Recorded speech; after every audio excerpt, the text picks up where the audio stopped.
Breaking news అనారోగ్య సమస్యల కారణంగా వల్లభనేని వంశీని మళ్లీ విజయవాడ ప్రభుత్వ ఆసుపత్రికి తరలించారు అధికారులు. వైద్య పరీక్షల కోసం జిల్లా జైలు నుంచి మరోసారి తరలించారు.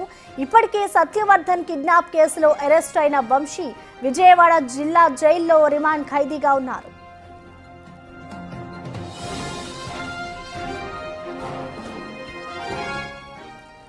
ఇటు వైద్య పరీక్షలకి సంబంధించి అయితే వంశీని జిల్లా ఆసుపత్రికి తరలిస్తున్నారు పోలీసులు. అనారోగ్య సమస్య కారణంగా వల్లభనేని వంశీని ఇటు అధికారులైతే ప్రభుత్వ ఆసుపత్రికి తరలించారు. ప్రస్తుతం విజయవాడ జిల్లా జైల్లో రిమాండ్ ఖైదీగా ఉన్నారు వంశీ. ఇప్పటికే సత్యవర్ధన్ కిడ్నాప్ కేసులో అరెస్ట్ అయ్యారు వంశీ.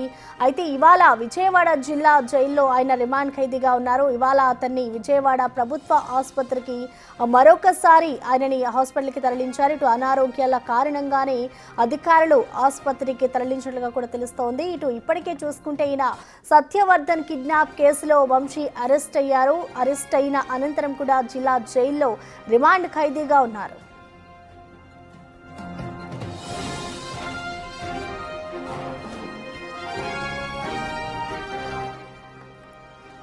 అనారోగ్య సమస్య కారణంగా వల్లభనేని వంశీని మళ్లీ విజయవాడ ప్రభుత్వ ఆసుపత్రికి తరలించారు అధికారులు. ఇటు మరొకసారి అయితే ఆయనని వైద్య పరీక్షల నిమిత్తం కూడా ఇటు అధికారులు అయితే హాస్పిటల్కు తీసుకుని వెళ్లారు. అనారోగ్యాల కారణంగా ఆసుపత్రికి తరలించారు అధికారులు. ఇటు ఇప్పటికే చూసుకుంటే సత్యవర్ధన్ కిడ్నాప్ కేసులో ఇటు వంశీ అయితే అరెస్ట్ అయ్యి విజయవాడ జిల్లా జైల్లో రిమాండ్ ఖైదీగా ఉన్నారు వంశీ. అయితే అతనికి అనారోగ్య సమస్యల కారణంగా వాళ్ళ జైలు నుంచి మరొకసారి అయితే అధికారులు విజయవాడ ప్రభుత్వ హాస్పిటల్కి తీసుకెళ్లి ఆయనకు వైద్య పరీక్షలు నిర్వహిస్తూ ఉన్నారు. అయితే ప్రస్తుతం ఆయన విజయవాడ జిల్లా జైల్లో సత్యవర్ధన్ కిడ్నాప్ కేసుకి సంబంధించి ఆయన విజయవాడ జైల్లో ఉన్నారు ఖైదీగా. సో దీనికి సంబంధించి మరోసారి ఆయనకి కొంచెం అస్వస్థతగా ఉండడంతో ఇవాళ ఆయన్ని మరొకసారి విజయవాడ ప్రభుత్వ ఆసుపత్రికి తరలించారు.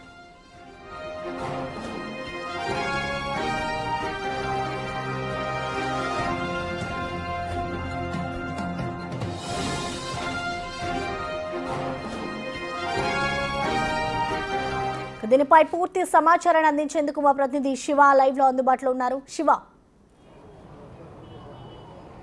ప్రసన్న మొత్తం మీద చూసుకుంటే వల్లభనేని వంశీకి సంబంధించి కూడా శ్వాసకోశ సంబంధిత వ్యాధితో గత 15 రోజుల కాలంగా కూడా ఆయన ఇబ్బందులు పడుతున్న పరిస్థితి కనిపిస్తూ ఉంది. అయితే ఇప్పటికే ఆయనపై 6 కేసులు నమోదైనాయి. దాదాపుగా 17 కేసులు ఉన్నప్పటికీ 6 కేసులకు సంబంధించి మాత్రమే 2 కేసులు అరెస్టు, మిగతా 4 కేసులకు సంబంధించి పీటీ వారెంట్ దాఖలు చేసిన పరిస్థితి కనిపిస్తూ ఉంది.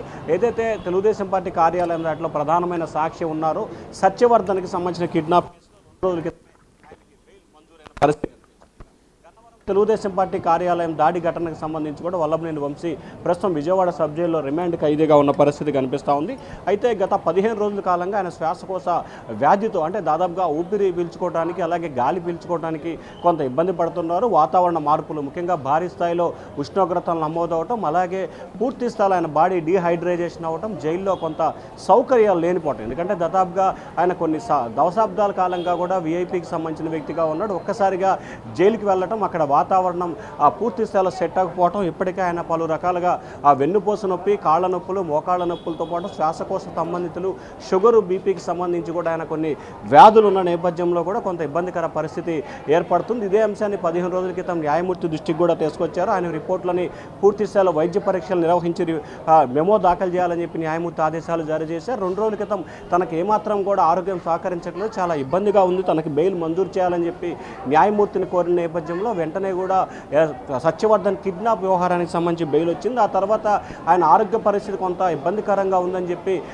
డాక్టర్లకి కోర్టులో పిటిషన్ దాఖలు చేశారు. దానికి సంబంధించి కూడా మెజిస్ట్రేట్ వల్లభనేని వంశీకి సంబంధించి ఆరోగ్య పరిస్థితిపై పూర్తి స్థాయిలో పరీక్షలు నిర్వహించి తమకు నివేదిక ఇవ్వాలని చెప్పి ఆదేశాలు జారీ చేశారు. ఆయన శ్వాసకోశ సంబంధిత వ్యాధితో చాలా బాగా ఇబ్బందులు పడుతున్నాడు. ఆయన కొంచెం పూర్తి స్థాయిలో డాక్టర్ అవసరం, అలాగే వ్యక్తిగత వైద్యుడు, ఆయనకి 24 గంటల పాటు వ్యక్తిగత వైద్యుడు అందుబాటులో ఉండాలని చెప్పి కూడా రిపోర్ట్లో అంటే ఆయన న్యాయవాదులు పేర్కొన్నట్టు తెలుస్తూ ఉంది. సో రిపోర్ట్ వచ్చిన నేపథ్యంలో కూడా కొద్దిసేపు క్రితమే ఈరోజు విజయవాడ సబ్ జైల్లో కొంత ఎండకు సంబంధించి డీహైడ్రేషన్ అవడంతో కూడా ఏమాత్రం కూడా ఆరోగ్యం సహకరించబోవటం, శ్వాసకోశతో మరికొంత ఇబ్బంది పడటంతో కూడా కొంత ఇబ్బందికర అస్వస్థకు గురయ్యారు. 10:30 సమయంలో వెంటనే జైలు సిబ్బంది విజయవాడ ప్రభుత్వ వైద్యశాలకు తీసుకొచ్చారు. ఇక్కడ వైద్యశాలకు సంబంధించి బీపీ, షుగర్ అలాగే శ్వాసకోశ సంబంధించిన చికిత్సను కూడా అంటే మొత్తం పరీక్షలు నిర్వహించారు. వెంటనే నార్మల్గా ఉన్నట్లు తెలియటంతో తిరిగి విజయవాడ సబ్ జైలుకి అయితే తరలించారు. ప్రస్తుతం అయితే ఆయన శ్వాసకోశ సంబంధిత వ్యాధితో బాగా ఇబ్బందులు పడుతున్నట్లు కూడా అధికారులు ధృవీకరించారు. మరొక వైపు ఆయనకు సంబంధించిన ఒక కేసు ఏదైతే కేసులు చాలా నమోదైన పీటీ వారెంట్ దాఖలు అవ్వలేదు కాబట్టి కేవలం తెలుగుదేశం పార్టీ కార్యాలయం దాడి ఘటనకు సంబంధించి విజయవాడ సబ్ జైలు రిమాండ్ ఖైదీగా ఉన్నారు.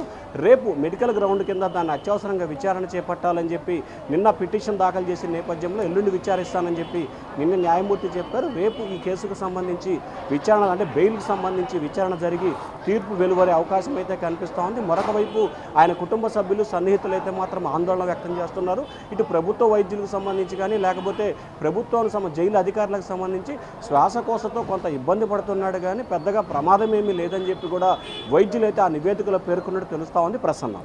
Right Shiva, thank you.